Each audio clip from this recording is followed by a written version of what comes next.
সুপ্রিয় দর্শক মণ্ডলী, মাটি ও মানুষ অনুষ্ঠান থেকে আপনাদের সকলকে সাদর আমন্ত্রণ জানাচ্ছি। আমরা চাই দেশের বিভিন্ন অঞ্চলে কৃষিক্ষেত্রে যে সমস্ত উদ্ভাবনাগুলো আছে বা কৃষিক্ষেত্রে নতুন নতুন যে উদ্যোগগুলো আছে সেগুলো বিষয়ে বিভিন্ন তথ্য উপাত্ত এনে আপনাদের সামনে উপস্থাপন করতে। আমাদের আজকের অনুষ্ঠানেও থাকছে এরকম কিছু বিষয়। তাহলে চলুন আমরা চলে যাই আমাদের অনুষ্ঠানের মূল পর্বে, প্রতিবেদন পর্বে।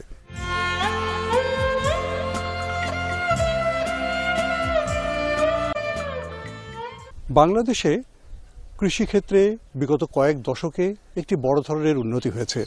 আমরা জানি দানাদার খাদ্যশস্যে আমরা প্রায় স্বয়ংসম্পূর্ণতা অর্জন করেছি। আমাদের খাদ্যদ্রব্য বিদেশে রপ্তানি হচ্ছে, শাকসবজি ফলমূলও কিন্তু বিদেশে রপ্তানি হচ্ছে। কিন্তু তুলনামূলকভাবে প্রাণী সম্পদ সেক্টরে আমাদের অগ্রগতি অনেকখানি ভালো হলেও সেটি শস্য সেক্টরের মতো অতটা নয়। তার প্রধান কারণ হচ্ছে এ নিয়ে আমাদের মনোযোগটাও ছিল তুলনামূলকভাবে অনেক কম। আমরা খাদ্য নিরাপত্তার ক্ষেত্রে যতখানি মনোযোগ দিয়েছিলাম, আমরা পুষ্টি নিরাপত্তার ক্ষেত্রে অতটা মনোযোগ এর আগে দেইনি। যদিও সাম্প্রতিক সময়ে সরকারের তরফ থেকে চেষ্টা করা হচ্ছে দেশে পুষ্টি নিরাপত্তাকে নিশ্চিত করা এবং পাশাপাশি প্রাণী সম্পদ উন্নয়নের ক্ষেত্রেও নানা রকমের উদ্যোগ গ্রহণ করা। সেই উদ্যোগের ফলে বর্তমানে বাংলাদেশে প্রাণী সম্পদের ক্ষেত্রে একটি নবজাগরণ সৃষ্টি হয়েছে।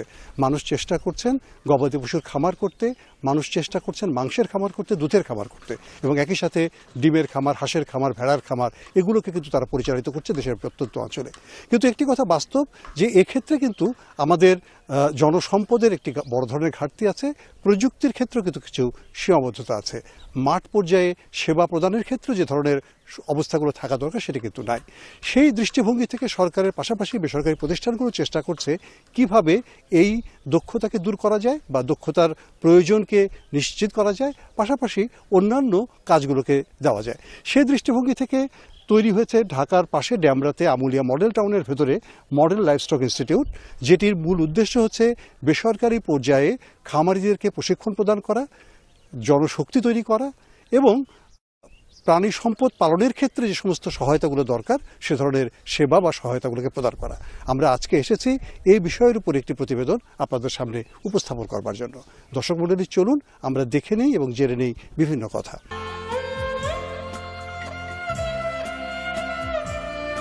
প্রাণী সম্পদের ক্ষেত্রে বাংলাদেশে প্রধানত যে সমস্যাটি হয় সেটি হচ্ছে উপযুক্ত জাতের একটি সংকট যেমন আছে, আবার একই সাথে সুষম খাদ্যের একটি সংকট আছে।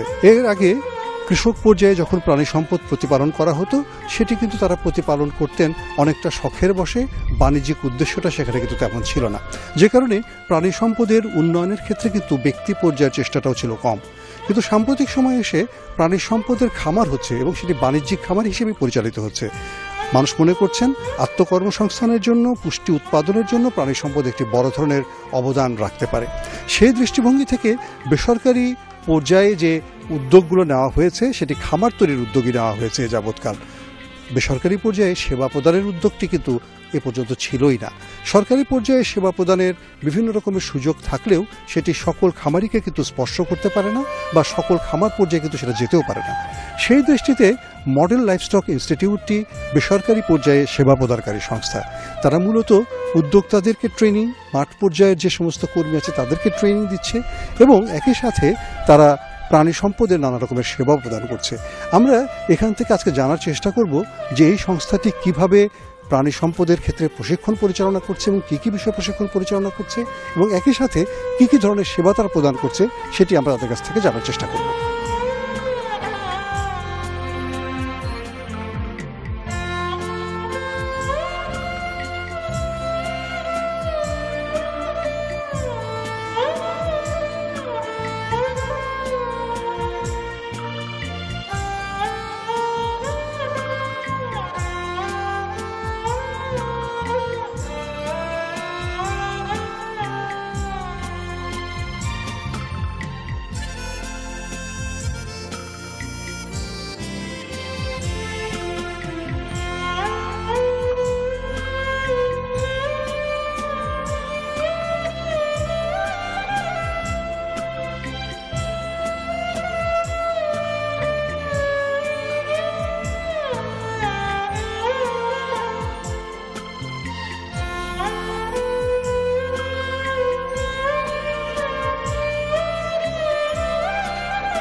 আমি মডেল লাইভস্টক ইনস্টিটিউটের 2015-16 সেশনের নিয়মিত ছাত্র।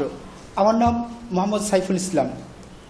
এই মডেল লাইভস্টক ইনস্টিটিউটে অ্যানাটমি, প্যাথোলজি, প্যারাসাইটোলজি, ফিজিওলজি ছাড়াও এখানে এই পোলট্রি ফার্মিং, ফিশারিজ বিষয়ে প্রশিক্ষণ দেওয়া হয় এবং খামারিদেরকে হাতে কলমে শিক্ষা দেওয়া হয়। আমি পোলট্রি ফার্মিং বিষয় নিয়ে পড়াশোনা করতেছি।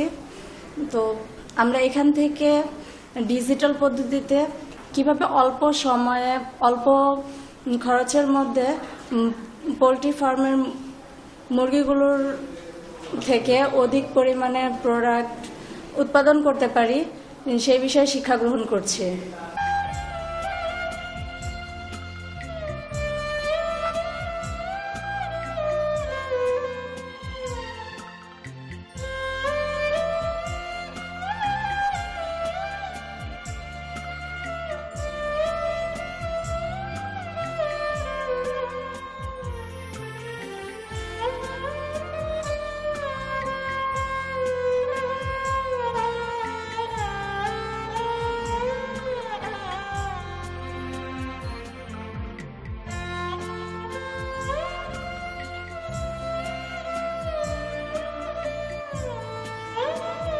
আমি ডাক্তার মোহাম্মদ আমিন উদ্দিন। আমি ঢাকা মডেল লাইভস্টক ইনস্টিটিউটের একজন প্রশিক্ষক। এখানে আমরা ছাত্রদের ল্যাবরেটরিতে আমাদের গ্রস অ্যানাটমি, ফিজিওলজি এবং অন্যান্য রিলেটেড যত পরীক্ষা নিরীক্ষা আছে এগুলো আমরা হাতে কলমে শেখাই এই ল্যাবরেটরিতে। এবং এখানে আমাদের একটা আউটডোর সার্ভিস আছে। প্রয়োজনে ল্যাবরেটরি সার্ভিসের মাধ্যমে বিভিন্ন পরীক্ষা নিরীক্ষার মাধ্যমে যেমন রক্ত, মল, মূত্র, কাশি ইত্যাদি এখানে মোরগ মুরগির ময়নাতদন্ত করা হয়। ড্রাগের অ্যান্টিবায়োটিক সেন্সিটিভিটি টেস্ট করা হয়, এইচআই টেস্ট করা হয় এবং ব্লাডের যত রকম পরীক্ষা আছে সব পরীক্ষাগুলো এখানে করা হয়। আমি doctor Salma Sultana, model livestock institute ঢাকার প্রতিষ্ঠাতা পরিচালক। আমরা আমাদের কার্যক্রম শুরু করেছি 2014 ডিসেম্বর মাসে এবং এটা সরকার কর্তৃক বাংলাদেশ কারিগরি শিক্ষা বোর্ড কর্তৃক অনুমোদিত হয়েছে 2015 জুলাই 27 তারিখে। তো তারপর থেকে আমাদের কার্যক্রম শুরু হয়েছে। আসলে আমাদের কার্যক্রমটার উদ্দেশ্য ছিল আমরা যখন ফ্রেশ গ্রাজুয়েট ডাক্তারি পাশ করে যখন ফিল্ডে গেলাম তখন খেয়াল করলাম যে যারা ফিল্ডে এক্সিস্টিং পল্লী চিকিৎসক আছে তো তারা র্যান্ডমলি প্র্যাকটিস করে যাচ্ছে, এটা তাদের একটা জীবিকা। তো এদের জীবিকাটা যেহেতু এরা নিচ্ছে, যদি আরও একটু ভালোভাবে এদেরকে দক্ষ করা যায় তো কারিগরি শিক্ষা বোর্ডে এ ধরনের একটা ট্রেনিং কোর্স আছে 1 বছর মেয়াদি। তো সেই কারণে আমরা চেষ্টা করেছি অ্যাপ্লিকেশন নেওয়ার।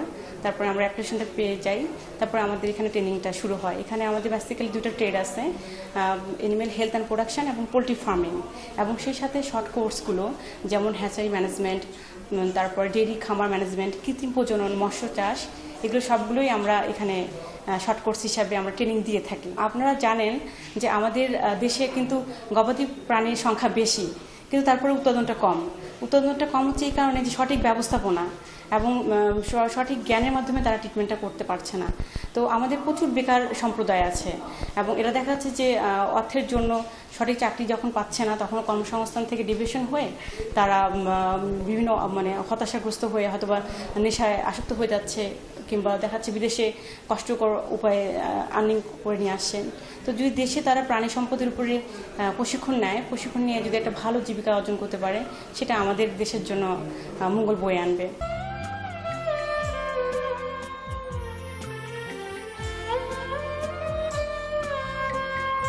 এই ইনস্টিটিউটের আওতায় প্রশিক্ষণ কার্যক্রমের সাথে সাথে রয়েছে হাসপাতাল কার্যক্রম, যে হাসপাতাল কার্যক্রমের আওতায় তারা বিভিন্ন রকমের প্রাণী সম্পদকে চিকিৎসা প্রদান করে থাকে।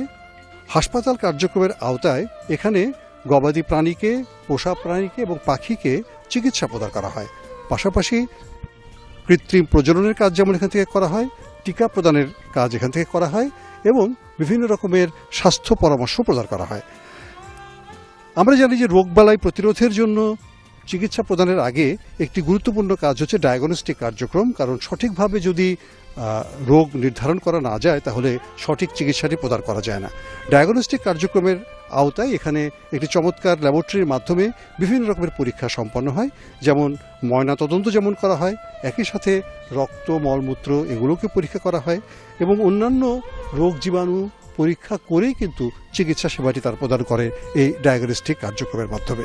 কৃত্রিম প্রজননের আগে যেমন তারা দেখে নেয় যে গাভীটি প্রজনন করার মতো উপযুক্ত অবস্থায় আছে কিনা, তার স্বাস্থ্য অবস্থাটি আছে কিনা, কিংবা তার এখন প্রজননের মতো অবস্থা তৈরি হয়েছে কিনা সেটি জেনেই কিন্তু কৃত্রিম প্রজনন করা হয়।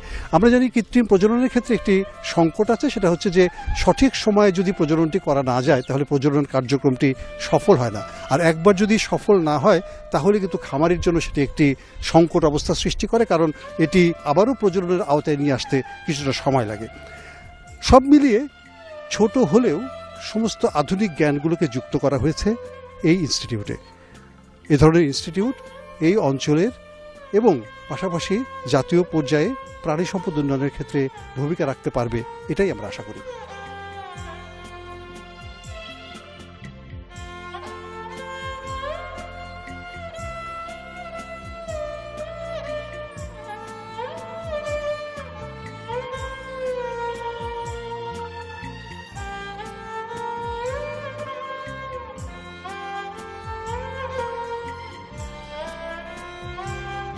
আমরা জানি যে প্রযুক্তি থাকে, জ্ঞান থাকে, কিন্তু সেটিকে আমরা কতখানি ভালোভাবে কাজে লাগাতে পারি তার উপরে নির্ভর করে কাজের সফলতা। যারা খামার পরিচালনা করেন, যারা কৃষি কাজ করেন, তাদের প্রত্যেকেরই উচিত আধুনিক জ্ঞানগুলো, প্রযুক্তিগুলোকে সঠিকভাবে কাজে লাগানো, যাতে তারা সফলতাকে নিশ্চিত করতে পারেন। সফলতা নিশ্চিত করতে না পারলে কোনো জ্ঞানই কিন্তু অর্থ বহন করে না, জ্ঞানটি অর্থহীন হয়ে যায়। আমরা আশা করব বিজ্ঞানীরা নতুন নতুন প্রযুক্তি উদ্ভাবন করেন, সম্প্রসারণ কর্মীরা মাঠ পর্যায়ে সেবা প্রদান করেন, উদ্যোক্তারা, খামারিরা সেগুলোকে কাজে লাগানোর চেষ্টা করেন। সকলের সম্মিলিত প্রচেষ্টার মধ্য দিয়ে আমরা সকল স্তরে, সেটি শস্য উৎপাদন হোক, সেটি প্রাণী পালন হোক, বা সেটা মৎস্য চাষ হোক, সকল ক্ষেত্রে সফলতাকে নিশ্চিত করব। কারণ একজন খামারির সফলতা একটি সেক্টরের সফলতা, একটি সেক্টরের সফলতা মানে হচ্ছে দেশের সফলতা। আর সেই সফলতার আকাঙ্ক্ষায় আমরা শেষ করছি আমাদের আজকের অনুষ্ঠান। সকলকে ধন্যবাদ।